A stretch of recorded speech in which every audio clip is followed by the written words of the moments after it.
Their fashion style's up to date. They know how to navigate social media. But have the Taliban really changed? Some of the fighters, currently on a victory lap at the capital, you might say, weren't even born the last time their commanders ruled Kabul. They've swept to power with little resistance, knowing that perhaps the hard part still lies ahead. In Afghanistan, alliances can unravel as quickly as they coalesce. With 2 or possibly 3 competing Taliban shuras, or councils of leaders, there's a mix of local militiamen and commanders who've come back from abroad. Can the new masters meet their goal of a national unity government? And can the international community do business with a regime that largely went unrecognized in its last incarnation? From the U.S., which is still negotiating over that August 31st evacuation deadline, to neighbors like Pakistan and China, we will ask. Today in the France 24 debate, have the Taliban changed? And joining us, Mohammed Amjad Kazi, who is the chargé d'affaires, the acting ambassador for Pakistan in France. Thank you for being with us. Thank you for having me. I want to welcome as well Jean-Luc Racine, senior fellow at the Asia Center think tank. Welcome back. Thank you. From Brive in the south of France, former French diplomat Olivier Weber, your forthcoming book, Massoud, the Assassinated Rebel. Thanks for joining us. Good evening. Good to be with you. And from Washington, D.C., Catherine Zimmerman, fellow at the American Enterprise Institute think tank. Thanks for joining us as well. It's good to be here. The France 24 debate on Facebook and Twitter, hashtag F24debate. Let's get outside of Kabul for a second. In the eyes of the foreign media, it's hard to get an accurate picture of the situation in newly conquered territory. France 24's investigative website, The Observers, did so. They filed this report read by Yenna Lee. The fighting has been over for almost 2 weeks now in Helmand province, southern Afghanistan. A 5-year campaign led by NATO forces amid a 20-year war failed to prevent this from happening. As the Taliban take over public spaces all over the country, their critics are living in hiding, fearful for their lives. France 24's observers interviewed rights activists in undisclosed locations. One activist in western Afghanistan says the Taliban have been entering mosques, asking for the whereabouts of people like herself. I knew they'd come sooner or later. Some of my neighbours who I kept contact with told me Taliban fighters were going to the neighbourhood mosque and asking people if they are aware of activists, journalists, or anyone else that has worked with foreigners. In the north of the country, one activist told our team that some police officers have been helping the insurgents flush out their enemies. They're using the Afghan police's resources and records to get details about activists and journalists, where they live, where they used to work, and who they worked with. We can't see any other option but to find a way to leave the country. If I stay, I'll risk not only my life, but the safety of my family. And in the east, one activist fears that her disability will make her recognizable in the streets. It's been more than a week that I'm hiding here. I'm out of food and money, and I'm just waiting here to die. Though Taliban officials insist they won't seek reprisals, many fear state-sponsored repression will begin as soon as foreign military leave. The insurgents have warned that they will not extend the August 31st deadline for that pullout. Is that a fair assessment, Jean-Luc Racine, that it'll be a different day on September 1st after, presumably, that's the last day those foreign forces will be there? Yes, certainly. And yesterday, during the G7 meeting, it was quite clear that the US president was not eager to listen to demand from some European country for pushing the deadline for helping the evacuation, which is a very difficult task, as everyone knows. As the Taliban has said for long, we have the time for us. And it's another proof that they are right on this point. But they're also stopping people from leaving the country. If they need people to run the country, don't they? Yeah, absolutely. So they're not going to incarcerate or anyone who's collaborated with... Well, I mean, everything is possible, obviously. On the one hand, they are looking for people who are ready to take over, being the bureaucracy, being technicians and engineers which are needed for running the country. But the question is to know if the so-called amnesty, which has been announced by one of the spokesmen of the Taliban, would be for everyone or not. And that only the future will tell us. Only the future will tell us. As Jean-Luc was saying on Tuesday, the U.S. president announcing Washington will stick by that August 31st deadline so long, he says, as the Taliban cooperate. We agreed that we will continue to close cooperation to get people out as efficiently and safely as possible.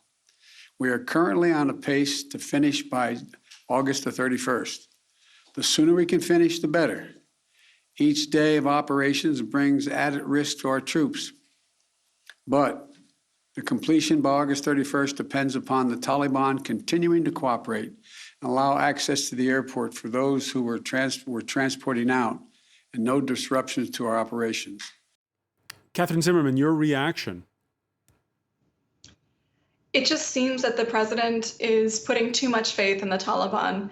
And what we've seen from them has been that they have repeatedly not upheld their end of an agreement. So this comes from breaking ties with al-Qaeda, for example, which was part of the Doha agreement that the Trump administration negotiated, and even to facilitating the exit of Americans. The stories from the streets of Kabul are very different than those that the president has put forward in his own remarks. I think that as we're looking at this deadline looming, it's a mistake for the president to pull out our forces or even to signal that we will abide by it. Instead, we should be making sure that we have the assets inside of Afghanistan to get all Americans and our Afghan allies out of the country. But there could be a lot of them. Estimates run from 100,000 to 400,000 people who would wish eventually to leave. There could be a lot, but I think that we owe them that. Certainly the American citizens and the green card holders, but the Afghan partners that helped the U.S. forces on the ground and activists who have put their lives at risk to change Afghanistan certainly deserve to be evacuated from the country and for the promise that the United States president made to them to be upheld. You agree with that, Mohammed Amjad Kwazi, that Joe Biden is basically giving in to the Taliban at this point, and that they should be staying on longer? I think both the Taliban and the U.S., they entered into an agreement, and presumably both sides are sticking to the deadline that they had already agreed to. So in that sense, I think it's up to both the parties. If they want to renegotiate it, well, it can be done. But if one of the parties is adamant that the deadline should be met and the other side is agreeing, then of course it means that both the parties are comfortable with it. When you have a witness like that woman we saw in that report saying that they've been going to local mosques looking for the likes of her, does a country like the United States have an obligation towards her? I think in the current situation, they say that the proof of the pudding is in the eating. So basically, to begin with, we have to go by what the Taliban have vowed until now. They have said that they would uphold fundamental human rights. They would give rights to the women, their education also, and they have vowed that they would protect the diplomatic personnel, and also they are allowing many people to go outside of Afghanistan. So until this situation remains, I think there is a positivity to it. All right, there's a positivity to it, you say. They, on Tuesday, said yes to foreigners leaving, no, however, to Afghan asylum seekers. زموږ کادرونه زموږ انجینران ډاکټر صاحبان پوهان هغه څوک چې دلته تحصیل کړي او دا هیواد دغه استعدادونو ته اړتیا لري دا نه باید بهرنیو هیوادونو ته وایستل سي. Those who are trained here should not be leaving the country, Olivier Weber, he's that spokesperson, saying. And our correspondent in Kabul, Catherine Norris-Trent, telling us it's really a very fluid situation right now. Some Afghans are being allowed to go to the airport, others are not, some with the proper paperwork, some not. It's extremely harrowing for them, and it's confusing. Your thoughts on, you just heard the ambassador say, on whether or not at this point in time, the West has to stick by the deal that it made. Yes, but actually the deadline has to be pushed because this is for a humanitarian reason, actually, because nobody expected that the Taliban will hold power so quickly. Even the Taliban, even some radicals inside the movement, and even some advisors in the neighboring countries. So they wanted to be there before the deadline, actually, to say that we have pushed back the American army. We are the winner, which is not the case, because I was just negotiating before with the agreement in Doha, which is not a peace agreement. It was actually only a withdrawal agreement. So what is demanded by the international community is that the deadline has to be pushed for humanitarian reasons, and just because there are tens of thousands, we know exactly, of Afghan people, former public servants, teachers, artists, but also humanitarians, people who used to work for NGOs and for foreign countries in the embassies, want to go abroad. And I think the Taliban will not negotiate with that. They have time for them. They have the strength. They have the power. They are seeking a kind of international recognition with the big powers around the country. I mean, Iran, China, and Russia were the big winners, and they don't want to negotiate anymore with the Western countries. So, but there is a possibility also that now they can change a little bit. Why? Because the Taliban, they don't have changed their ideas. I mean, the ideology is still there, but they want to be better presented in terms of image in the international community. So they don't want to be accused actually to put in jail or to make a trial for some Afghan for the moment.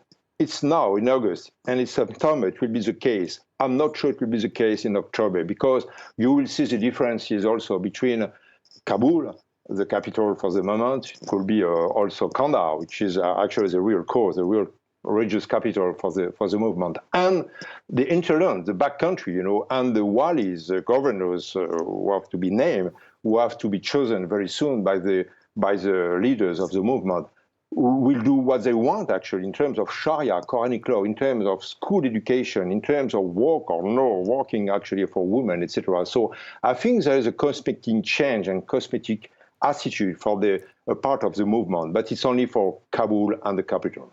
Is there the feeling, though, that perhaps there is more leverage than we think from the outside world, particularly when we look, Olivier Weber, at the cash crunch right now, what with banks closed in the capital? Yes, and this is a big risk, actually, for the movement. Why? Because the Taliban, they want to stay a long time, not 5 years, like the act number 1 of the regime from 96 to 2001. They want to stay for decades. They have time again for them.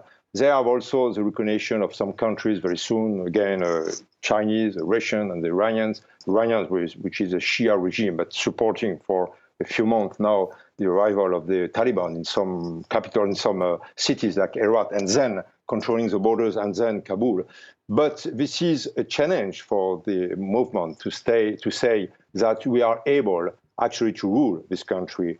And there's bankruptcy. We know there's no cash anymore in the bank, in the central bank, etc.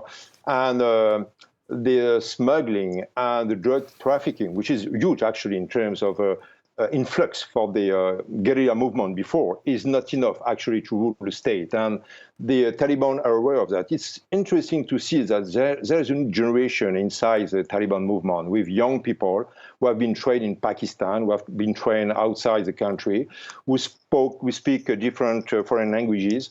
And this is a kind of generation 2.0. And also they are diffusing new ideas, new methodology actually to rule the country inside the old guard of the movement. And I think it could change a little bit, but no more. And we can be sure also that Chinese government will negotiate some new treaties with the Taliban movement to exploit the raw metals like nickel, copper, and maybe lithium also, because Afghanistan is a very rich country. Afghan government has no oil, but have a lot of metal.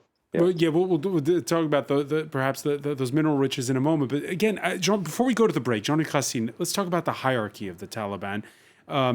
It's been portrayed as having a chain of command, a leader, Hibatullah Akhundzada, which the group reportedly claims as being in Kandahar, in the south of Afghanistan.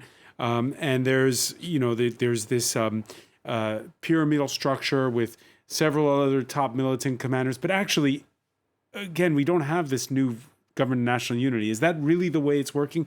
Who's in charge right now? Well, one question which needs clarification is I've seen today some Russian news suggesting that 7 of the 12 members of the next council have been selected, including Hamid Karzai, including Abdullah, including former president, the former executive leader. And Atmar, the former foreign minister. If it's confirmed, because as far as I know, for the time being, it has not been confirmed by the Taliban themselves. I really wonder if it may change something seriously for the future, or if those who have been eager to play this game of an inclusive government will really have the power to have a say about what will happen next. This is one of the. Can it work? A government that has the Taliban and former President Hamid Karzai inside that ruling council? We have to remember that Karzai in December 2001 was trying to get a kind of settlement with the Taliban, but the US objected. And we have to remember as well that a few years later, Karzai, in a way, extended its hand to the Taliban, my brother Taliban, trying to get some sort of accommodation. So on this point, it's not totally surprising that there is perhaps space for some sort of accommodation. For Abdullah, of course, the story is a bit different. So, well, let's see. But there is another issue, I think, about the chain of command. We have a political commission, and Baradar would obviously be the key person in that. But there is also the military commission. And here, the name, which is supposed to be part of the 12-member council, is one Haqqani, not Sirajuddin Haqqani, which is one of the key commander of the one of the leaders of the Haqqani network. Yeah, Khalid, one of his brother, and of course, the reputation of the Haqqanis, it's not really matching the kind of accommodating discourse. Very hard line. Yeah, very hard line. But as you say in your introduction, the hard time might come now. All right, we're going to pick up on that when we come back. Stay with us. You're watching the France 24 debate.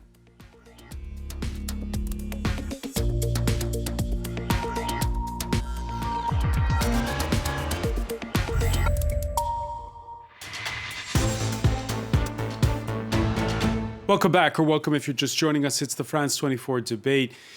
We're asking if the Taliban have changed after their takeover of the Afghan capital. With us is the acting ambassador of Pakistan to France, Mohammed Amjad Kazi. Welcome back. Welcome back as well to Jean-Luc Racine, senior fellow at the Asia Center think tank from Brive in southern France, former French diplomat Olivier Weber, your forthcoming book, Massoud, the Assassinated Rebel, and from Washington, Catherine Zimmerman, fellow at the American Enterprise Institute. We were talking just before the break about who calls the shots within the Taliban movement. It's difficult to know from the outside. It's difficult to know before that government of national unity is formed. There's all to play for, it seems, in the political circles there. One of the senior Taliban leaders mentioned by Jean-Luc there, Abdul Ghani Baradar, led those negotiations with the U.S. in Doha after his release from a Pakistani prison in 2018. He spoke on August 15th after the capture of Kabul. Before, we didn't have as much responsibility as we do today. Now, we are all being tested by God. Every day, we will look to serve our nation. We will look to provide our nation with security and hope for the future.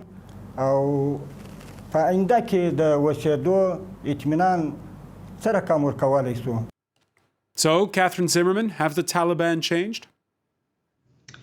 I don't think the Taliban have changed. Their ideology hasn't. Certainly, we have the new generation of foot soldiers, as mentioned, where most of the fighting force was not alive during the Taliban rule itself. But what people aren't talking about is how much Afghanistan itself has changed in the past 20 years. When the Taliban last ruled, Afghanistan didn't really have a functioning civil service and bureaucracy, and some of the daily services that at least citizens in Kabul expect from their government. And the Taliban now are going to have to figure out how to administer that type of government with, as was mentioned, very little support, with the economy in free fall, and with the United States and other major donors to the country not willing to put in assistance at this time. That's going to be a challenge, and I think that the Taliban will work around this by trying to incorporate some elements to make them palatable to the international community, to have a veneer of legitimacy, to enable some of the support so that they can have that for their people on humanitarian grounds. So what you're saying is that they may do more to respect women's rights, for instance, or that there will be more freedom of the press than last time around? No, I don't think that we can expect that at all. I think based on the statements we keep hearing the spokesman talk about respect for women's rights under Sharia, and this idea that Sharia law will, at the end of the day, be the last call. I don't believe that there's consensus as to what that Sharia actually looks like, but I don't think that we should in any means interpret that as a modern version of Sharia. I think some of the limitations will persist. The difference is the Taliban is very media savvy, and they're not going to happen and do this in front of cameras. All right, and just to, Catherine, on this point, you heard Jean-Luc Racine describe how politics makes strange bedfellows just before the break. That we were all startled a little bit by that picture of Anas Haqqani, one of the main leaders of the Haqqani network, sitting down in Kabul with the former president Hamid Karzai and the former executive of the Afghan government, Abdullah Abdullah. Your thoughts when you saw that picture, and can they do it? Can they make some kind of a national unity government? They might be able to. I see Karzai as making a play to secure some sort of future for him and his patronage network in Afghanistan. When we think about how the country has been run, it's really been who sits on top controls who gets what. So you're seeing power brokers now trying to figure out how they can maneuver in this new reality of the Islamic Emirate of Afghanistan. I think the challenge is that their incorporation into that government doesn't in any way mean that human rights are going to be respected by the government. Yeah, we see Abdullah in that picture on the right of the screen. Olivier Weber, is it a good thing that there are people who are not from the Taliban who are reaching out? There's two things, actually, because the former officials want to save their lives, actually, like Hamid Karzai, the former president, was a lot of connection with the, as has been mentioned, with the militiamen and the Taliban and some Pashtun tribe from Kandahar. The second thing is that the Taliban need also to have what they call inclusive government. It will be only marginal. It will be only for a few seats, actually, given to non-Taliban official, former ministers, or maybe even a former guerrilla fighter, because Abdullah was number 2 of the regime, but he was also the lieutenant of the former commander Massoud in terms of the resistance fighting Taliban before 2001. So it will be cosmetic changes only, because the Taliban core movement want to present a better image. It's a kind of public relations strategy. This is for propaganda. I think also that regarding also the attitude and the ideology and the policy, long-term policy of the Taliban, they will show some, let's say, good news to the foreign countries and to the French, to the foreign media. For example, presenting some school for girls, presenting some women who want to work and going at the offices or in the ministries. But it will be only marginal again. This is a game because the core movement want actually to settle in Kabul, not in Kandahar anymore, but Kandahar is the number 2 capital of the movement and the regime. But I remember also the discussion I have for months with the Taliban once I've been in power in Kandahar and Ghazni and Kabul. And the concept will merge for all the discussion from the mullahs and number 2 of the regime and all the ministers I met at this time was we want purity. We want to be the purest Islamic movement and regime in the world.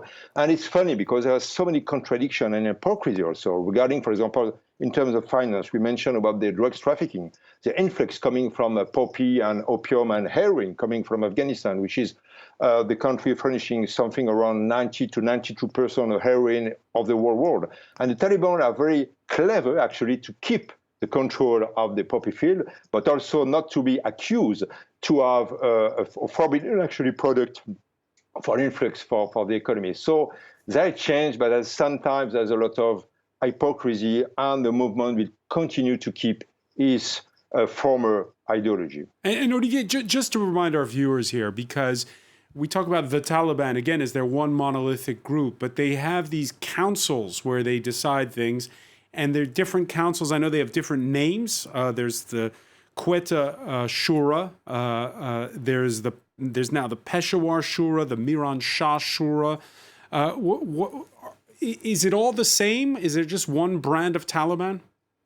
No, actually, this is traditional assemblies to be met like a Loya Jirga and Shura for the tribe, for the Pashtun tribe, but also around the country. And for years and years, there is a kind of mixture between the parliamentary system and then also the tribal system. But the problem with Taliban is it's not a hierarchy. It's not a hierarchical movement with a pyramid, of the different commanders and ministers and lieutenants, even if there is 2 or 3 very big figures, as you mentioned, Baradar and Arunzada from Kandahar, who I met the family some years ago, and who are very tough and very radical leaders of the movement. But at the same time, you have different mixture of the council and commission, and also with the religious committee. And inside this religious committee, you have the former militia of vice and virtue. It means militia for promotion of virtue and repression of vice. I remember, you remember, so militiamen with stick in the street of Kabul and Kandahar, it will be the same, I'm sure, tomorrow in different city of Kabul, stoning, abducting also, and also stoning women accused of adultery, but also homosexual. And it will be the same with this new militia, even with new names. So I'm afraid that the mixture of the consensus inside the Taliban movement will be on the basic ground, which is a very radical, very zealotist, very fundamentalist trend and movement. It'll be very radical. You agree with this sort of competition as to who can be the most, quote-unquote, pure ambassador? Before I respond to this question, I would like to respond to a remark made by Mr. Weber that the Taliban, the new generation of Taliban, have been trained in Pakistan. Actually, I feel that it is a question of perception. Had someone told us a month ago that the Ghani government would dissolve in a matter of weeks, and that the Afghan National Security Forces would simply evaporate into thin air without putting up a fight, we would not have believed it, because there was this perception that a stable government was in place, and at the same time that the Afghan National Security Forces, they're well trained, well equipped. So the perception, it defied reality. So similarly, there have been some wrong perceptions about Pakistan in the international media, and certain spoilers in the Afghanistan, they have created it. So basically, the Taliban have been in Afghanistan since more than 25 years, actually, around 25 years. But they've been in Pakistan as well. I mean, Abdul Hani Baradar was arrested in Pakistan. He was arrested, actually. Hibatullah Akhundzada was nearly killed in Pakistan. Of course, actually, for long we had a porous border. We have a border of like around 2,700 kilometers. So due to that porous border, so we can expect some movement to and fro from Afghanistan and Pakistan. But during this period, the Taliban, they have controlled large swathes of territory within Afghanistan throughout this period, and they did not need any space in Pakistan. So this is entirely a misperception that they have been trained in Pakistan or they have formal backing from Pakistan. So after this clarification, I would like formal backing from Pakistan. Perhaps more the accusation is formal backing from certain sectors in Pakistan, including, for other reasons, the intelligence services, the ISI. No, you see, the intelligence services of Pakistan, including the ISI, they are professional intelligence service. They are under control of the government of Pakistan, under the control of the Prime Minister. So this is also a misperception that intelligence services in Pakistan can do whatever they feel like. No, this is not true. Pakistan we are a stable, responsible government, and there is a certain chain of command actually, which is followed in Pakistan. So this is one of the misperceptions, like the misperception that there's a stable government in Pakistan, that the Afghan National Security Forces would put up a fight, and that proved to be a farce. So similarly, all the accusations that have been leveled against Pakistan, they're also false basically, because nothing has been proved. But when we compared it to the perception that was created around the aura created around the Afghan government and the Afghan the security forces, so they simply couldn't live up to those expectations actually. Catherine Zimmerman, nothing has been proven regarding Pakistan's support for the Taliban? I think that the U.S. government assesses very clearly that elements of the Pakistani government have supported the Taliban in a way to counterbalance some elements in their own society. I think to draw out a little bit, though, the rise of the Taliban does create some significant issues in the region, especially as we're looking at the kind of increasing sectarianism and the Indo-Pak tensions. How so? When we're looking at India, it has increasingly become sectarian inside of the country, and the kind of Muslim-Hindu tensions are rising. And I feel as though, as we're watching the Taliban come to power inside of Afghanistan, that empowers certain elements within Pakistan. The president of Pakistan certainly didn't hold back in terms of praising what has happened in the country, and it's feeding a narrative, I believe. So it could be a boomerang effect, is what Catherine is saying, and that it may make it harder for Pakistan, what's developing right now in Afghanistan, to keep a lid on radical elements within its own borders. Certainly, and I think that's let me put it to the ambassador. You see, Pakistan is one of the countries that has suffered most from the conflict in Afghanistan. And since 2001, we have lost like 80,000 lives in Pakistan. And in terms of economic losses, it is more than 150 billion US dollars. So Pakistan is a victim actually. And with our security forces and with the resilience of the Pakistani nation, we have been able to control the scourge of terrorism. And we are a responsible nation, and we are in a very responsible manner approaching this conflict in Pakistan and the current situation in Afghanistan. Jean-Luc Racine? Well, I think on the one hand, we have official position. We have also some statement from the Prime Minister Imran Khan and from the Foreign Minister, Mr. Qureshi, who may eventually be a bit surprising. But basically for Pakistan today, the question, which has been officially recognized, is to know if the Taliban will be able to reign, if the Afghan Taliban, if the new power in Kabul would be able to reign the Pakistani Taliban, who have been crushed by the army, the Pakistani army, after the attack on the military school in Peshawar by the end of 2014. They moved most of them to Afghanistan. And one of the points which is actually negotiated between Islamabad and Kabul is to be sure that those Pakistani Taliban, which has recently been revived, will not be a threat for Islamabad. But you heard Catherine Zimmerman saying how the mood in the region is for a radicalization of positions and identity politics and religious politics getting more ratcheted up. Well, all depends how you define the region.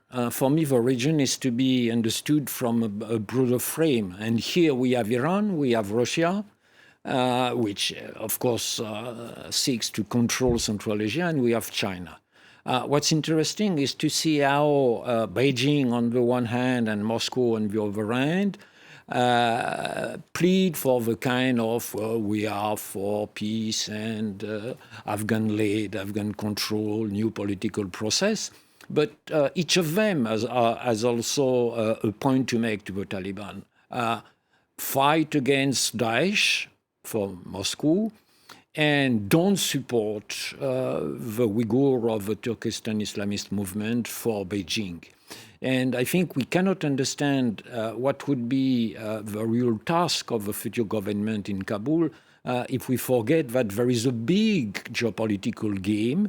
The US is not totally out of the game because the US is also important in the International Monetary Fund, which has stopped as the World Bank funding Kabul on the one hand, and Biden has decided to freeze the Afghan asset in American banks.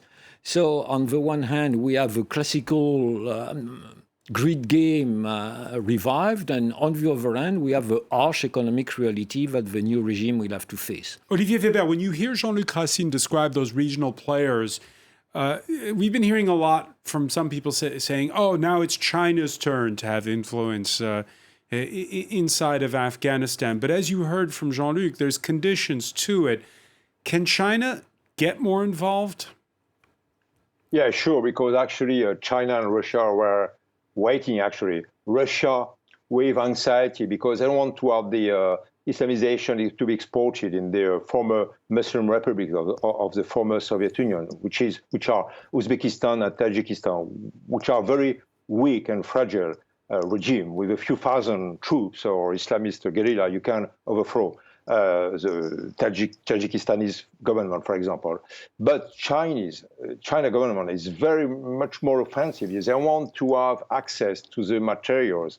And the Uyghur pretext is only a game also, saying to the Taliban, okay, don't give asylum to the Uyghur Islamist movement. But there are only a few hundreds in the region, And the Chinese are the big winners, Iranian also, because now the era of influences of Iranian regime and Shia regime is coming from the Afghan border of China, the famous finger of Wuhan coming in China, and then to Mediterranean Sea with Lebanon, with going through Syria and Iraq. And Iranians also are playing a different game. But for China, which is very important, is to have among the new country members of the new Silk Road, to have Afghanistan, because it's a very strategic place.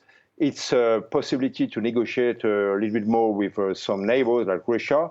It's also in the game with Pakistani government, which is an old ally of the Chinese government, etc., etc. So I think Chinese also can play a role of, let's say, Missi Demonici, of emissary, saying, okay, we are following you, we are helping you in terms of economy.